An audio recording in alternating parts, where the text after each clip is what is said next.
Welcome to Fortune Forecast. I am Daisy, your hostess, and you are in my book playlist. In this video, we will be starting with a new book for the channel titled The Invisible Influence, a story of the mystic Orient with great truths which can never die, by Alexander Cannon.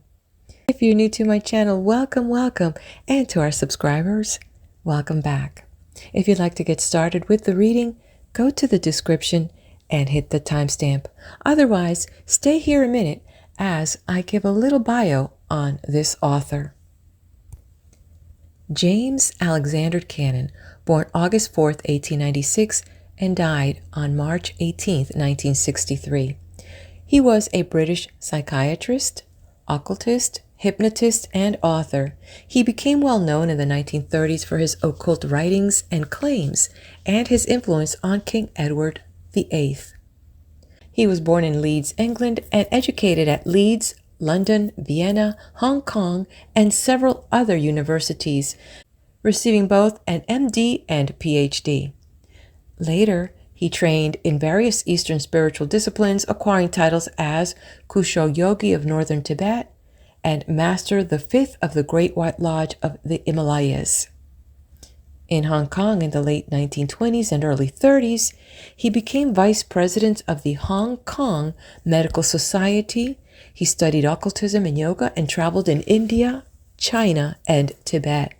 He was awarded a doctorate of psychiatric medicine from the Royal College of Medicine, and King Edward VIII consulted Cannon and received hypnotic treatment from him for a drinking problem. And now onto the reading of The Invisible Influence. It is in the public domain, published in 1933. Foreword. A serious book which runs into 5 editions in a couple of months has certainly captured the attention of the thinking public, and it gives me the greatest pleasure to add a word to this new edition. The Invisible Influence is a remarkable book, both from the point of view of its authorship and the narration itself. Dr. Cannon is regarded today as one of the first men in his particular subject, the study of the human mind, and that he should allow us to know of many of the highly interesting experiences which he has won and enjoyed during wide travels is something for which his readers ought to be deeply indebted. Out of such experiences, Dr. Cannon serves humanity more efficiently, and as a medical man myself, I value all that this means. His comprehensive view of the universe and the dynamic forces of good and evil which it contains, and which are reflected in the individual, must arouse profound thought in the reader. And when the author allies with this philosophy the most modern views and methods in psychological study, particularly in dealing with the sick and insane, we are forced to admit that we are in the presence of a master, one who knows what he is writing about. I have not only enjoyed the book and reaped the greatest benefit from it, but my own study of hidden forces in nature enables me to endorse many of Dr. Cannon's most startling facts. I have also the great privilege of knowing Dr. Cannon personally and can speak of him as a man of uprightness and probity and as a remarkably genial and kindly man whose friendship is a privilege. David T. MacLeod, M.B., MRCS, London. Author's Preface to the 6th edition. Owing to the great pressure of official and other duties, including the proofreading of a large textbook on nervous diseases, I have not had the time at my disposal to make 1 or 2 very minor alterations in the text, which I felt were advantageous to the reader, especially in view of the fact that this work is already in demand in 3 foreign countries. Just as the critical moment that The Invisible Influence was fully at work, there came to my aid the well-known literary and psychic critic and reviewer, Mrs. Hewitt Mackenzie, and the close observer of both psychic and superphysical phenomena, namely Dr. David T. McLeod. To these two authorities I am greatly indebted. Amongst the people who have voluntarily come forward without any invitation whatsoever to confirm my findings in the so-called occult phenomena, which are all based upon scientific laws, as yet little understood in the Western world, are the Honorable Mr. Justice Nanavati of the High Court of Justice of Lucknow, Major C.F. Pakson, formerly of the Indian Army and water diviner to the government of Bombay, Dr. Glinton, and a number of Harley Street specialists, and many eminent men in this country and from all parts of the world. This is indeed a sign of the times, and in fact, a fulfillment of biblical prophecy.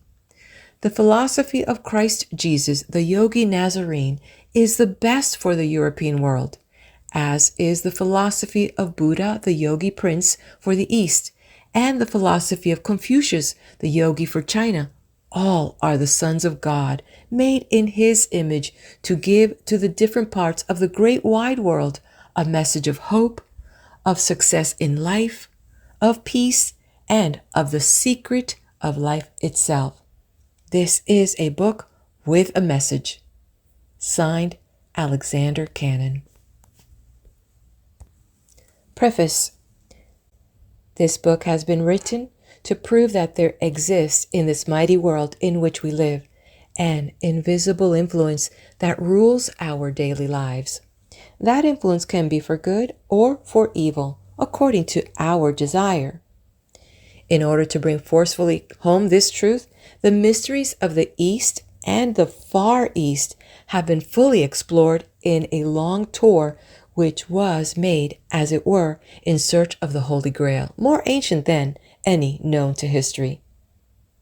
The conception of a universal mind, of which man's mind is just a fragment, is put forth, and the study of this great master of destiny has been made most clear through the study of hypnotism as practiced by the world's leading exponents in the East.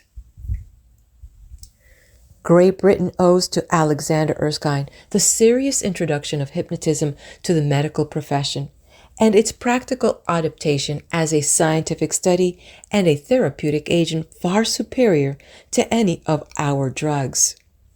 This science is practiced to perfection in the Orient, the wonders of which were first bodily demonstrated to a European world by the greatest healer and exponent of all time, Jesus Christ.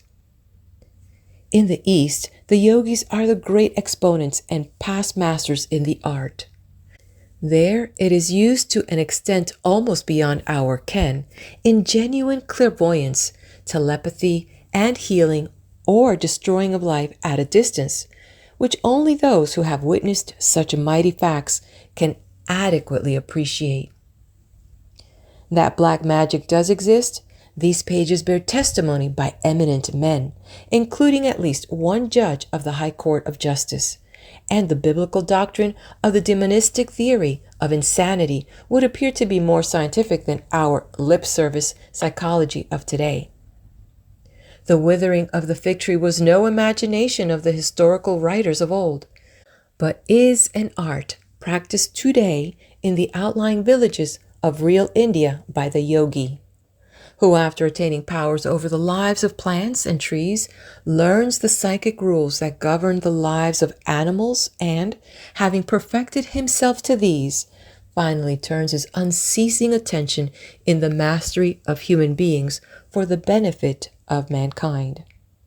In every fold black sheep abound, and even in the yoga philosophy, occasionally, there are those saints who fall away from their high ideals and begin to use their developed powers for selfish ends.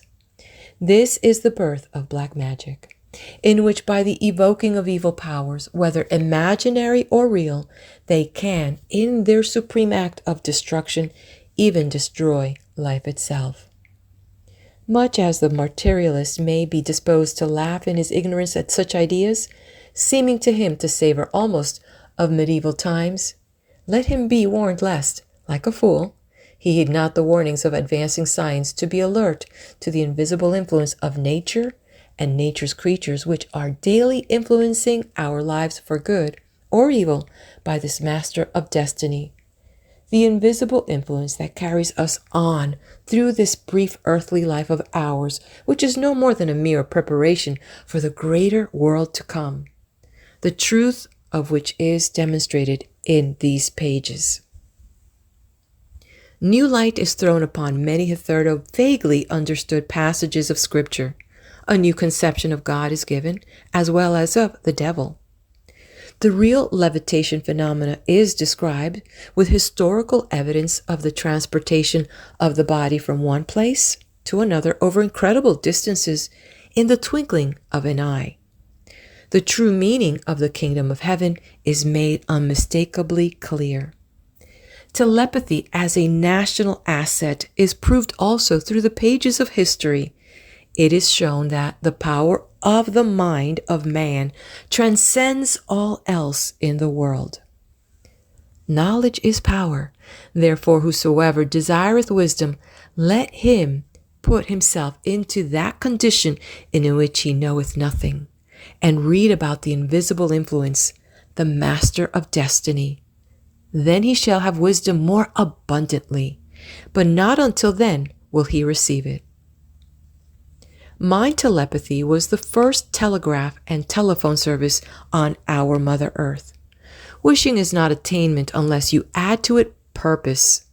My wish and my purpose is to make you aware of the invisible world which surrounds us and is far greater than our greatest conception of this small, insignificant world of materialism in which our human frail frame exists.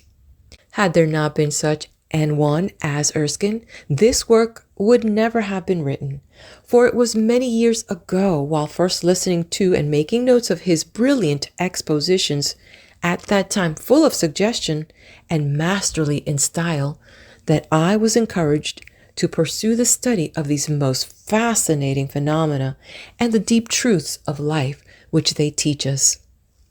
Well, I remember his retort to an unreasonable critic, that ignorance is the want of real knowledge, stupidity the inability to acquire knowledge, and obstinacy just miserable conceit. Neither the materialist nor the ignorant can conceive an unseen reality that actually exists, but which makes no impression on the physical senses. The world is seething with unrest in its search for peace.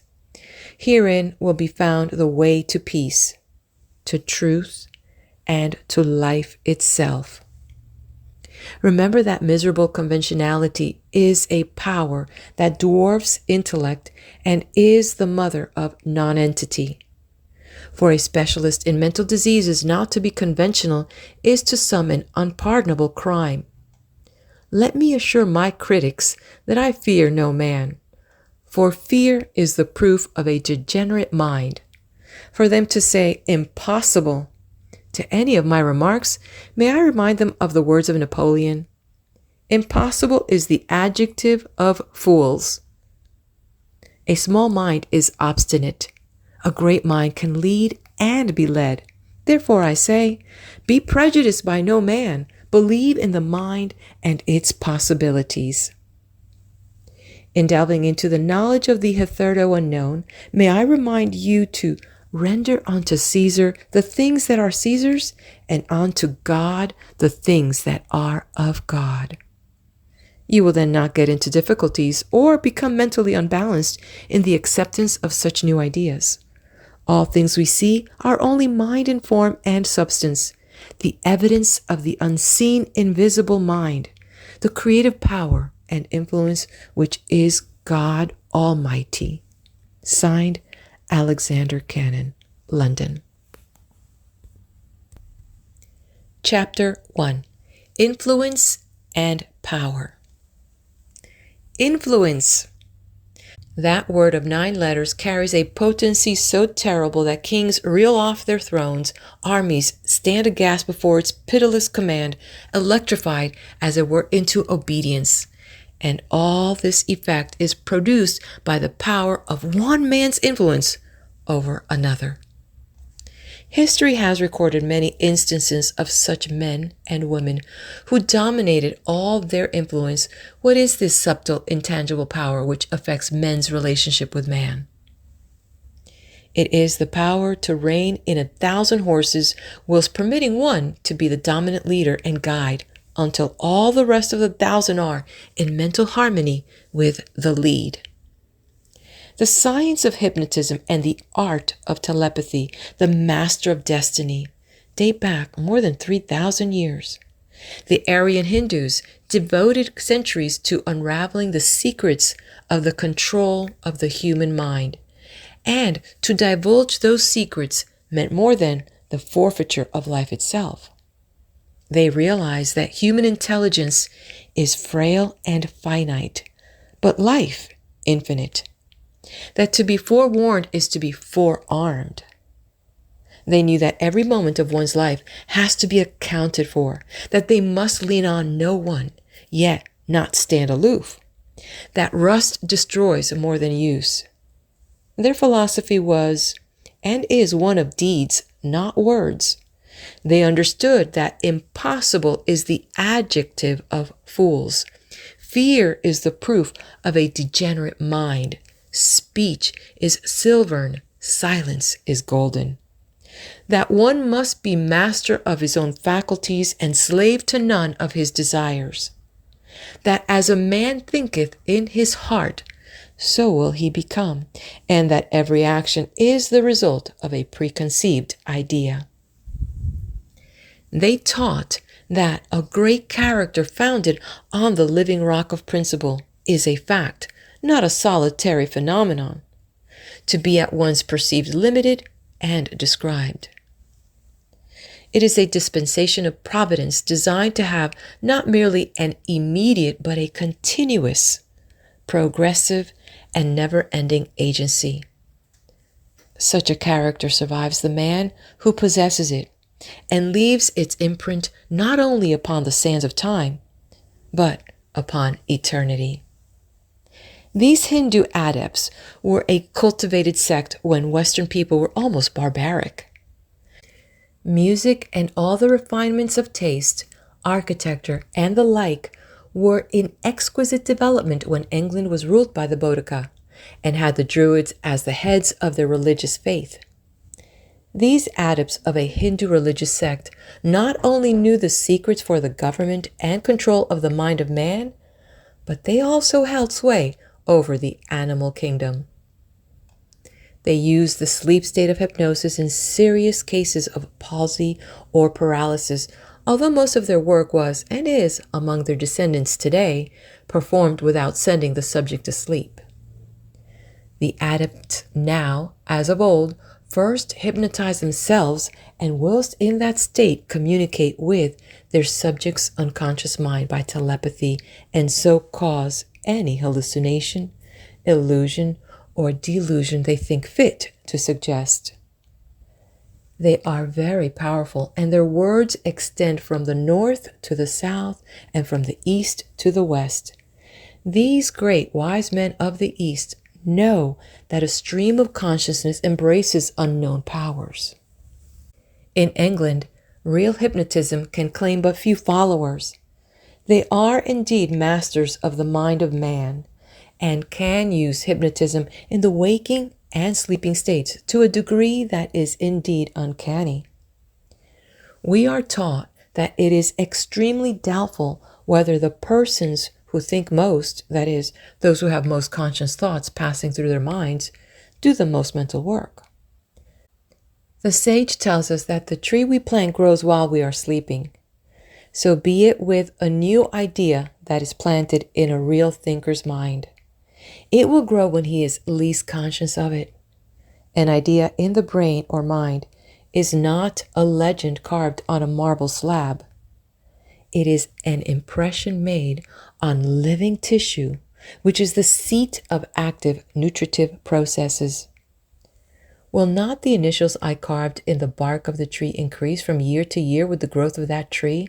And shall not my recorded thoughts develop into new forms and relations with my growing mind? The yogis, who are the wise men of the East, tell us that works of genius, instead of being the result of an infinite capacity for taking pains, are due to the intelligent action of a secondary consciousness. The labor is performed in a subterranean workshop, as it were, and then presented in complete form to the normal consciousness. It might even be claimed that every deeply hypnotized subject shows evidence, if in memory changes alone, of the existence of a dual or secondary consciousness, which we term the unconscious mind. The phenomena of automatic writing shows not only that such a secondary consciousness exists, but also that it may be in action simultaneously with the normal one. These yogis are truly wonderful men. The 6 orders of yogi. There are really 6 orders of hypnotic or telepathic degree among the races in India, where the masses are as ignorant of these methods of hypnotism as are the masses in England today. The supreme yogi recognizes no other as of the yoga philosophy than those of his, the first order.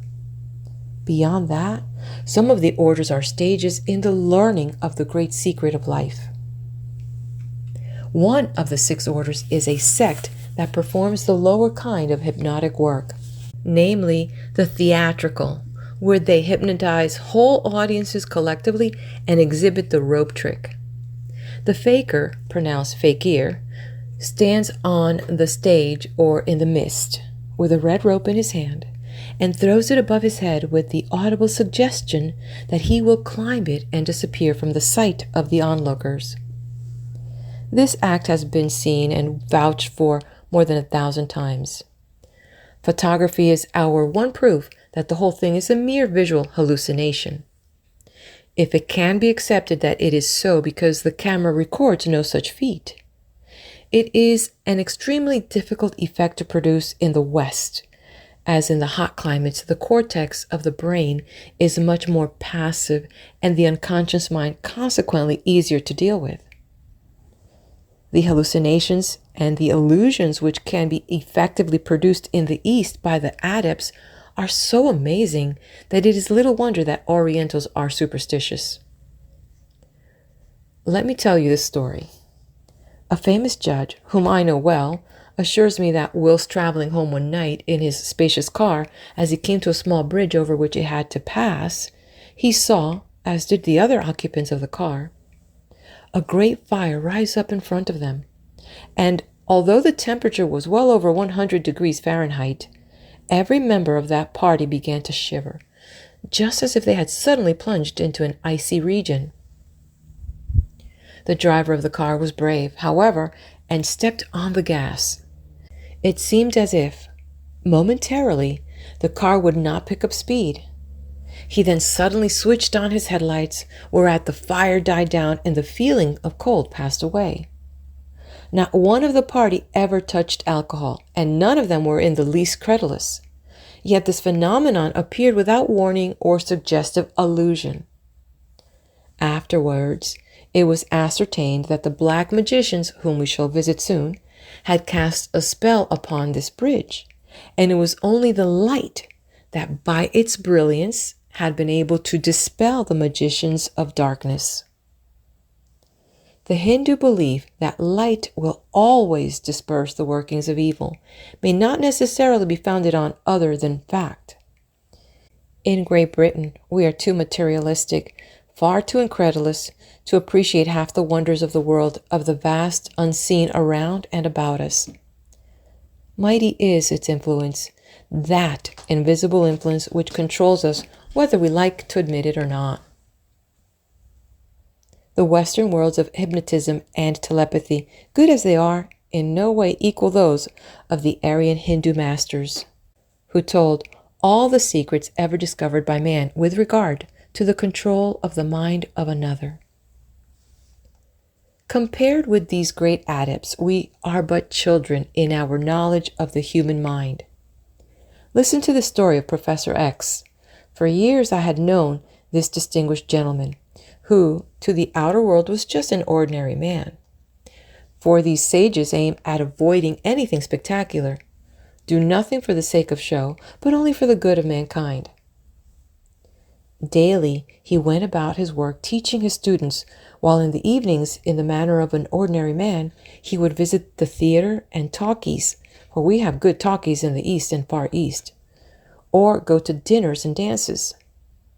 There was, however, something very out of the ordinary about this gentleman. His face wore the kindest of expressions. He was always calm, cool, and collected. Nothing ever could, it seemed, disturb him. No misfortune ever upset his equanimity. But in the hours of darkness, this modest and unassuming Professor X experimented with the very soul of man. Nightly he left his body in the bed, unconscious to external things, as we all do each night. And as he and I both studied preeminently the mind of man, he confided in me and I in him. One day he said to me, "Do you realize that we die each night and we are resurrected each morning? That to die is merely to leave the physical body as we do at night, but with this difference that we do not return to the body next morning, as is customary after sleep on this our mother's earth."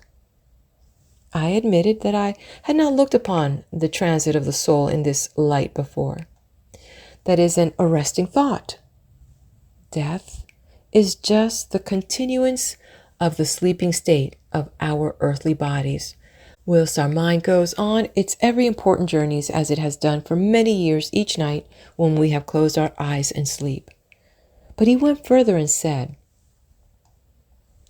"You should know that the reason why so-called ordinary men understand not these things is because they have never trained their minds to that mental height of being able to recall what happens during the unconscious state.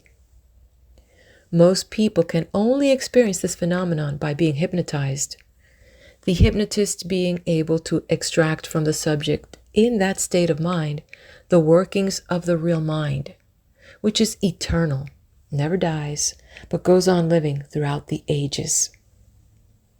Then he continued, "To me, sleep is just a departure from my physical body into countries far distant, to friends I have long since met, to loved ones who are no longer imprisoned in the flesh of this material little planet, of which there are many more in the wide universe of God, but who now live in their ethereal bodies and know neither time nor space. For time is only a material measurement, and space means nothing where matter as such does not exist. 1,000 ages in thy sight are like an evening gone. Have you realized that neither you nor I look one day older than we did 20 years ago? To us, age has ceased to count. The years matter not.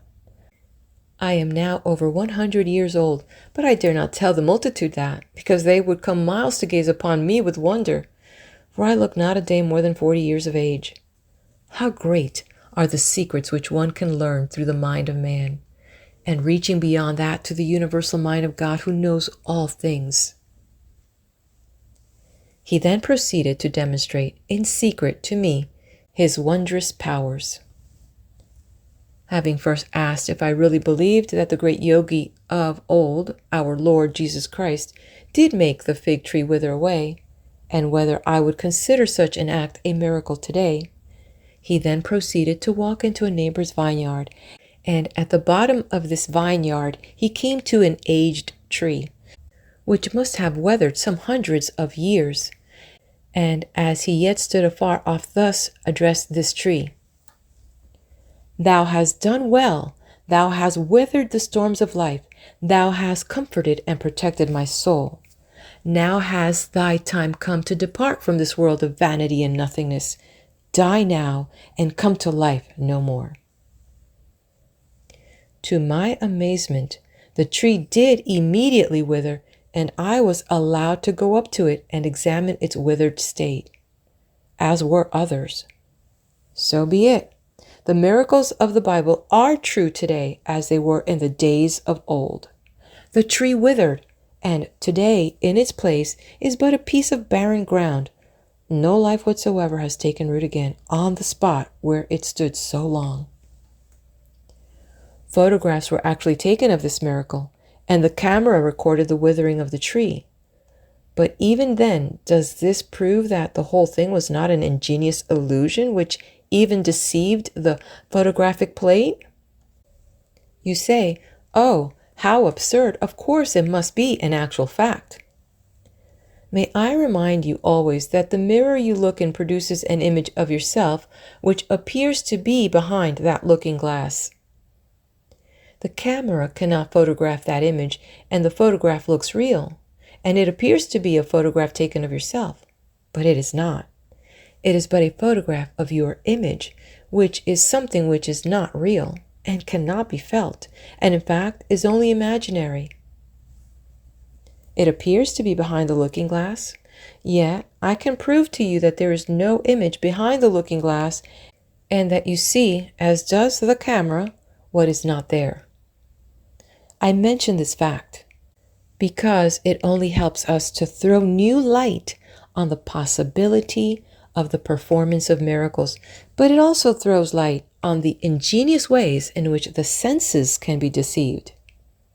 It is possible that the so-called material things of earth are but a looking-glass reflection of the few of the many greater things which exist in the world to come.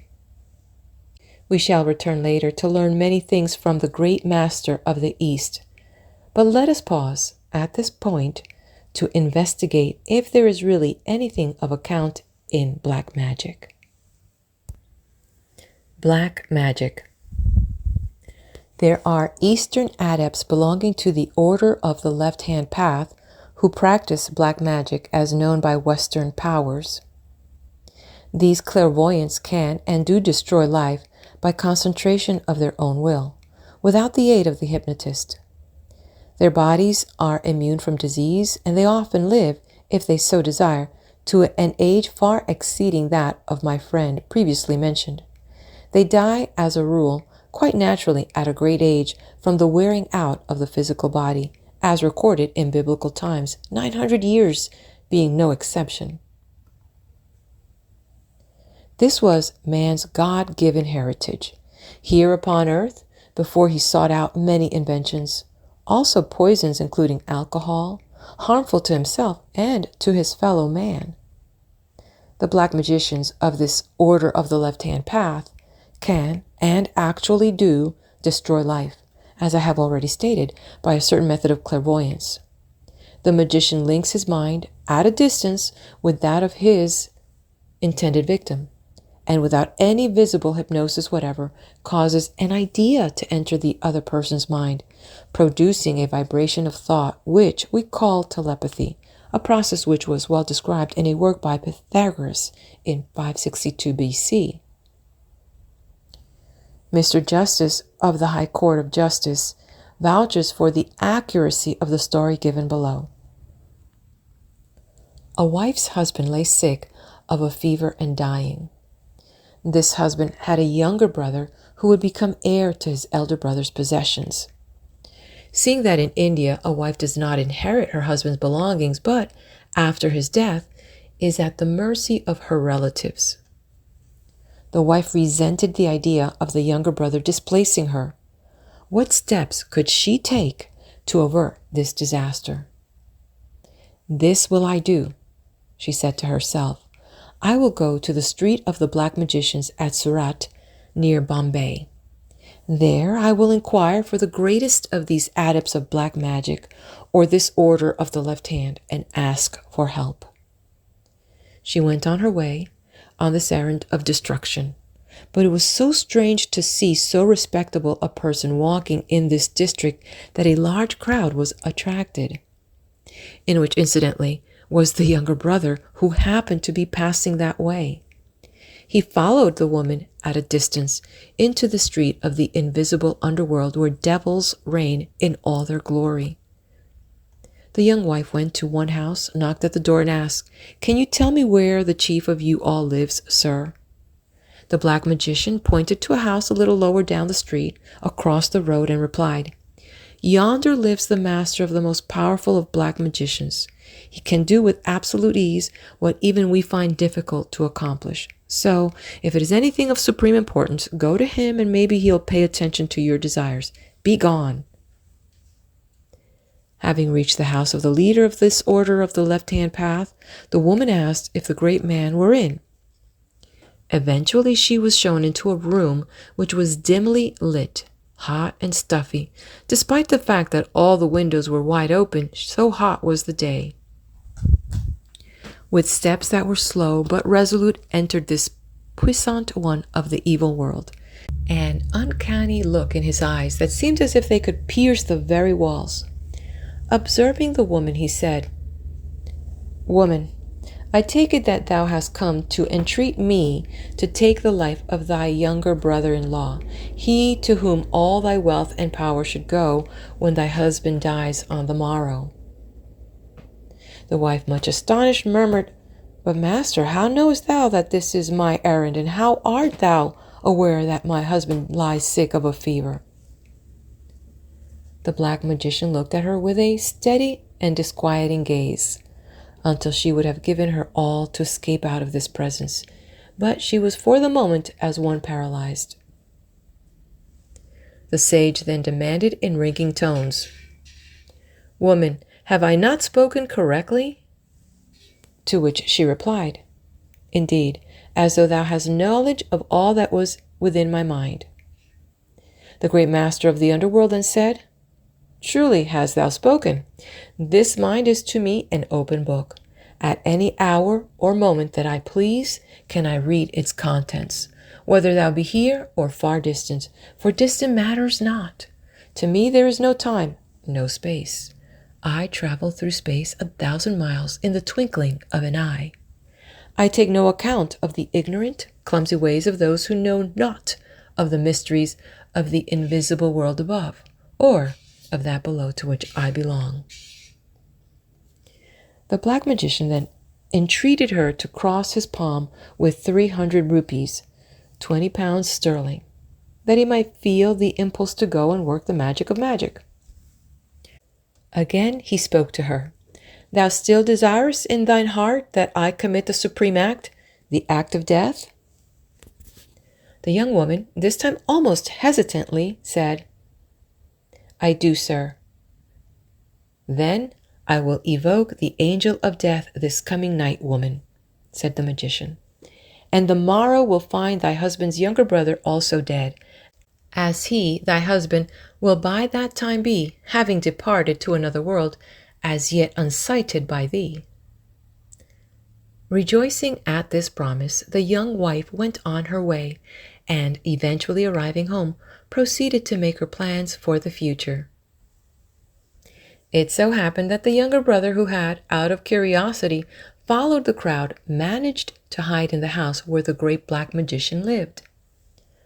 Overhearing the conversation between the great master of the underworld and his sister-in-law, he was so distressed that he hastened at once to the high priest under whom he was studying for entrance into the most sacred of all orders, the Holy Order.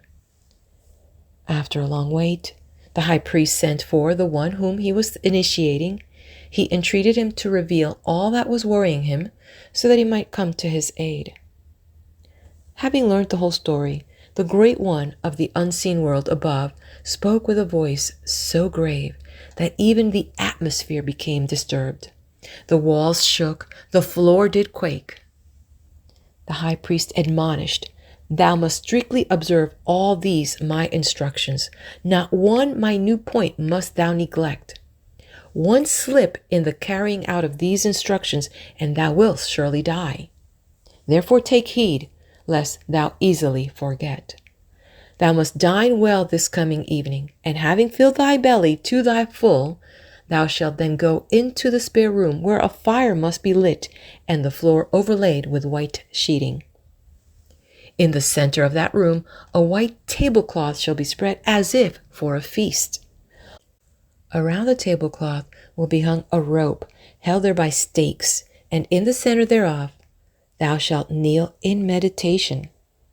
Kneeling so, upon the tablecloth, thou shalt face the east, and on no account must thou sleep, not for one blink of the eyelids, lest in that fleeting moment thine enemy slay thee. Thou shalt continue thy meditations without break until the morn, when thy life shall be spared. Now go thy way and do as I commanded. The boy returned to his home and dined well. Having eaten to the full, he entered the spare room, which could well nigh have held a dozen horses and chariots with space to spare. There did he spread all over the floor the sheeting, having collected this from his relations, friends, and many shops. He placed a tablecloth in the center as directed. Having fixed the stakes and tied the rope securely, the black-haired youth knelt long in silence, inwardly meditating. It was approaching 9 of the clock, and all was quiet. With much apprehension he strove to continue his meditations. Time passed, and the hour of 10 struck in deep undertones, but still nothing happened. The night crept on.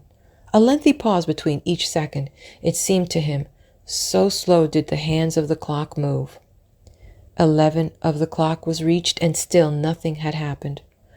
Ofttimes the youth's mind wandered from his appointed task.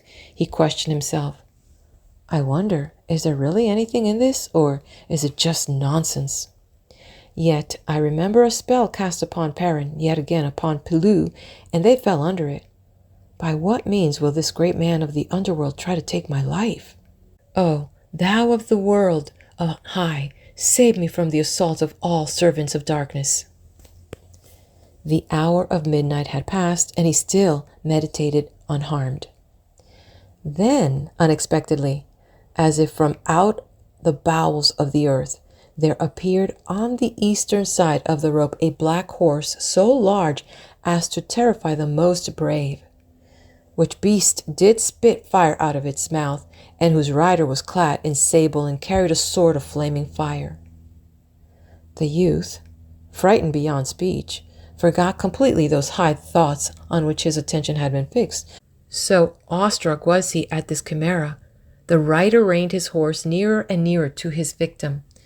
But as he reached the rope on the eastern side, the horse each time stepped back, in spite of the efforts of its rider to reach his victim. This terrible battle raged between the powers of evil and the powers of good for 3 long hours. From just midnight until the hour of 3 did this ghastly rider, this fiend of the underworld, use every power under his control to reach his victim, but in vain. As the hour of 3 struck, the rider and his horse vanished into the bowels of the earth whence they had come. During that ordeal, the youth's hair had turned quite white.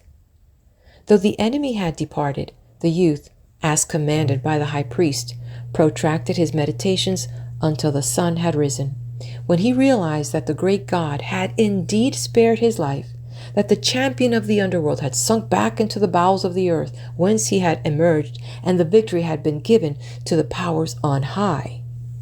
But had the victory in truth been given to the powers on high? Only insofar as the life of the youth was spared. It has to be remembered that once the great black magician has evoked a spirit from the underworld and promised a certain thing, that particular thing must be given to the spirit ere it will again depart. This time the angel of death had been evoked by the great master of the invisible underworld, who had promised that dark angel a life, and a life he must have. Therefore, having failed to secure the life which had been promised, the diabolical messenger must needs take the life of the great master who had failed in his promise. So it was that, the next morning, the news was broadcast in the cities, in the highways and byways, from the hilltops and the underlying valleys, that the great black magician had paid the supreme penalty and died in his sleep at the hour of 3, at the very moment when the youth saw the terrifying beast with its dauntless rider sink again into the bowels of the earth. The rider had now seized another victim, in place of the one falsely promised, a life for a life.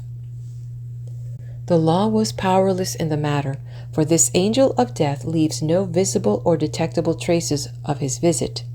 No man knoweth the methods he doth pursue, so ingenious are his plans, and so perfect his skill.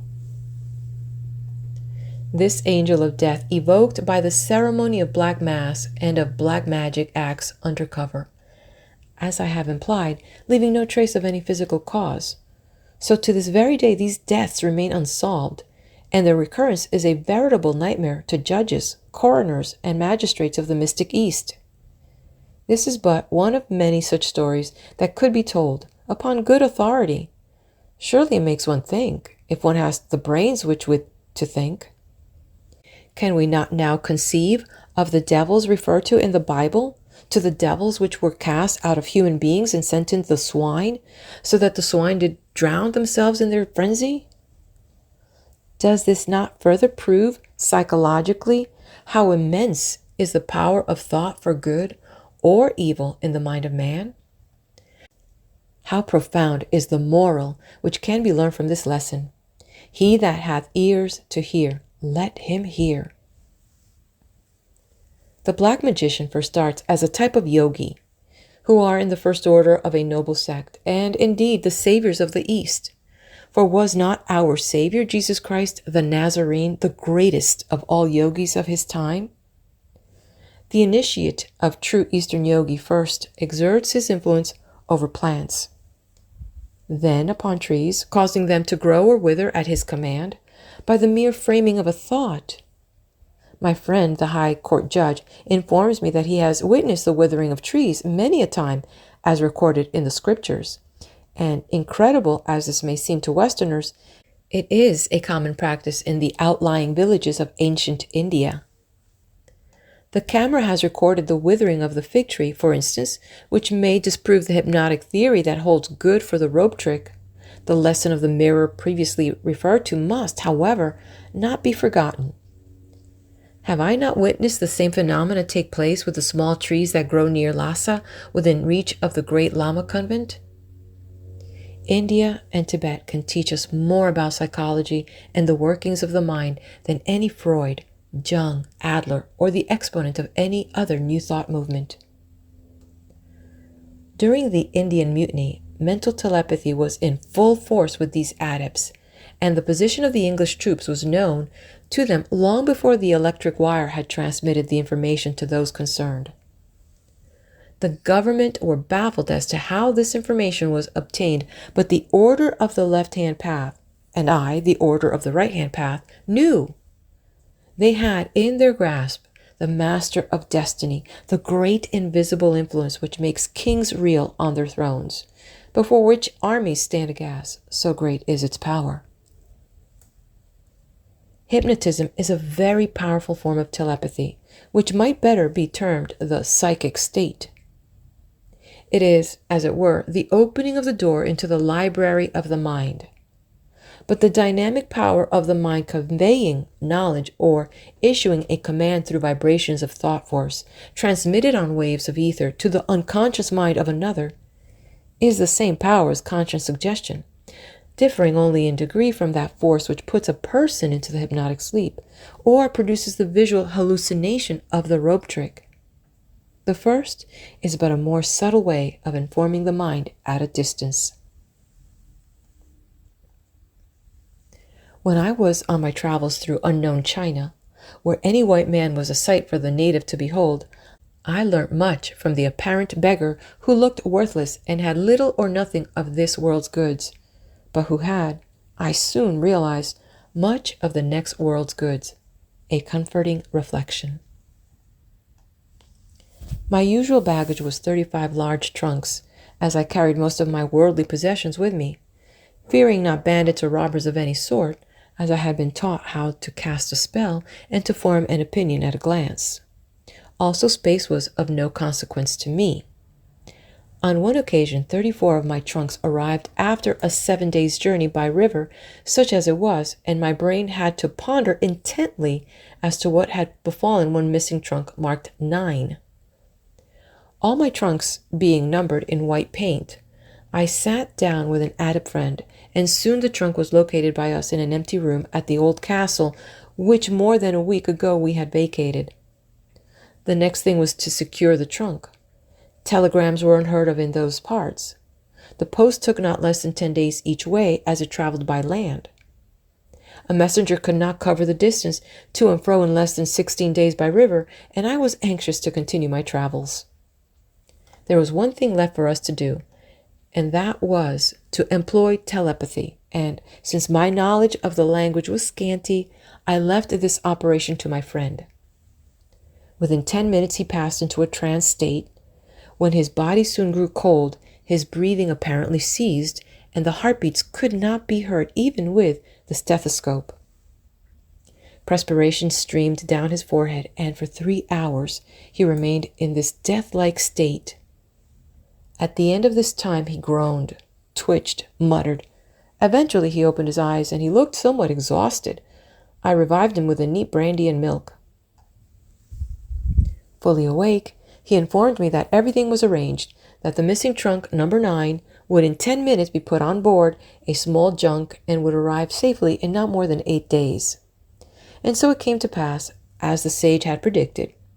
I cautiously asked the messenger who accompanied the trunk, a necessary precaution in the Far East and in certain parts of the East, to relate to me precisely how he learnt that I wanted the trunk, and how he knew that it was in that empty room at the old castle. Before I repeat his story, it should be remembered that in that part of the world to which I now refer, no one opens the door after dusk, and if anyone travels, he does so taking due precautions. Should he call upon anyone after dusk, he is not admitted, but the person from within will shout, "Who goes there?" Whereupon the caller will give his name and identity, after which is, on very special occasions only, admitted. Usually the message is given only by voice, neither speaker seeing the other, conversation taking place through closed doors. And so it was on this occasion. The commissioner of police, who was a native, was summoned by a knock on his door at the exact time when my friend went into a death-like trance. The commissioner heard my friend speak as distinctly as if he were there, and receiving the message, made haste to carry out my wishes. My friend had either been there in the spirit or telepathized so powerfully that the unsuspecting police official was convinced that the sage was in his presence. He was much perturbed on the morrow when he found that no one had seen my friend since his departure, several days before, with me, on my great journey in search of the unknown. So intense was his surprise that he wrote to me later, and was astounded when he learned that my friend had never left my side. The chief point of interest in this story is that not even the high officials appreciate to any extent what hidden powers are at work in their midst. Why it took the sage 3 hours to return to consciousness is difficult to understand, though it is quite usual for things to happen in either 3s or 7s of something in the East in these phenomena. Such telepathy is unquestionably concentration of thought directed by the will, influencing another absolutely, without, in some cases, any audible language. Try it yourself and don't doubt, then you will be astonished. Think of your friend, picture his face in your mind, or if you have a photograph, look at it and speak to it audibly. Then picture it in your mind, just as you are falling asleep at nighttime. Concentrate your whole mind on your purpose, and you will find that the desired letter will be written to you the next day or so, or the wish that you so earnestly transmitted with such vibration of thought force will be brought into operation. We often get a message, as it were, of someone near and dear to us. We think of them suddenly, perhaps, whilst reading of some subject in no way connected with them.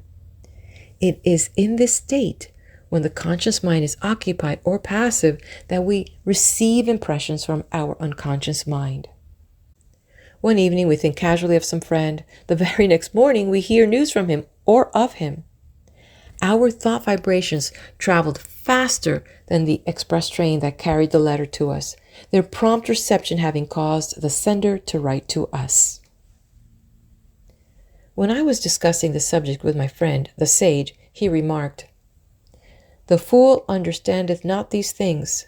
If only he possessed wisdom, he would enhance for himself the pleasures of this life more than 100-fold by the cultivation of his mind and in the knowledge of its power." Have you recognized that the man or woman who is the most intellectual has, in the proper use of knowledge, the greatest power to fascinate and is most responsive to fascination? Reflect upon this great truth.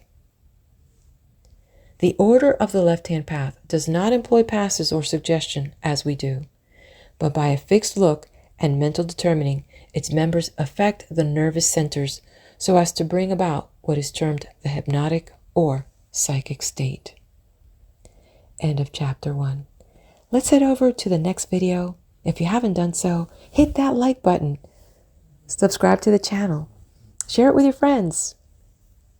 And I'll meet you at the next video for chapter 2, Mind over Matter.